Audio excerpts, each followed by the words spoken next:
Chris Cabell, GS-14. I remember when I first got there, it was so hot. You know how you have to get acclimated to that kind of heat. So I didn't wear anything to bed. And all of a sudden, I woke up standing up on the bed, and there were flames outside the windows. And the Vietnamese would do little filigrees of masking tape in case the glass broke, so that you wouldn't have broken glass all over the place. We didn't have any broken glass that time, thank God. But anyway, lots of flames. And it turned out that the rocket had hit our street because the North Vietnamese were really lousy shots. And they were aiming for the presidential palace, which was like 2 or 3 blocks away. So they aimed and ended up on Tron Quy Cop Street. And I think once they hit Hybertron, but then their gun exploded, and the Vietnamese thought this was amusing because the gods were punishing them for messing with the Trung sisters. But anyway, that's a legend. I don't know who created it. I think it might have been an American. Anyway, so I got up, I got off the bed, and I thought, I don't have any clothes on. I really need to put some clothes on because what happens if this house falls down? So I'm going to my closet. Now I didn't need any light because there's flame everywhere, you know. So I went through my closet and I picked out an outfit that I thought wouldn't make me look like I've been just dragged through a hedge backwards. And I put that on, and then I went carefully to sleep so I wouldn't wrinkle it too much. And you know, that was it for the action. But I told my colonel about it, and I said, I just, you know, I was really worried about what to wear. And he said, isn't that just like a woman wondering what to wear to the disaster? he was a trip.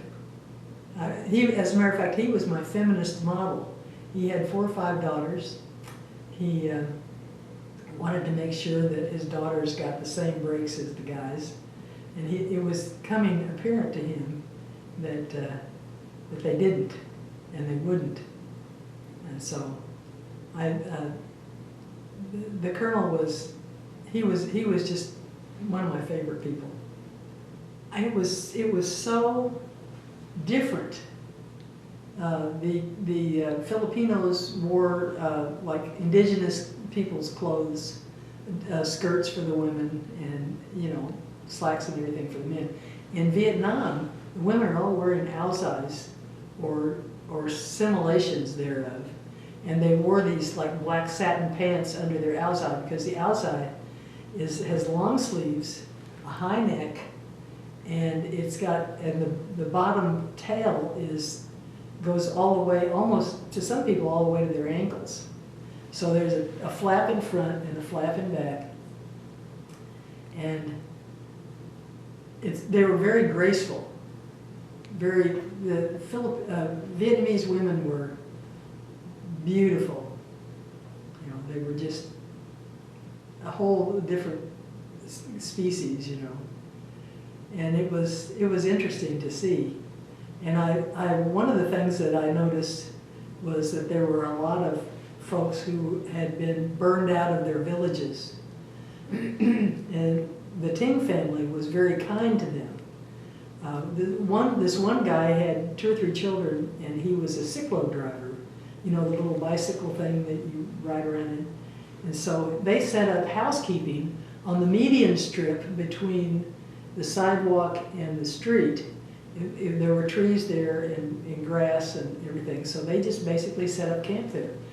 And I was dreading the thought of Mr. and Mrs. Ting throwing them out because they probably didn't have anywhere to go. And they didn't throw them out. Mrs. Ting would make sure that there was enough food for everybody every night. Mr. Ting found a better job for the cyclo driver. The children were not exactly great fits, but they were cast-off clothing, and the kids, you know, Mr. Ting's kids were not going to go naked in the street. And these kids had clothes that they could be proud of. It was a different kind of country. For example, funerals, everybody wears white. weddings, the bride wears red, which kind of startled me. But you know, you go on your own assumptions here, and the assumption, you know, was not necessarily true.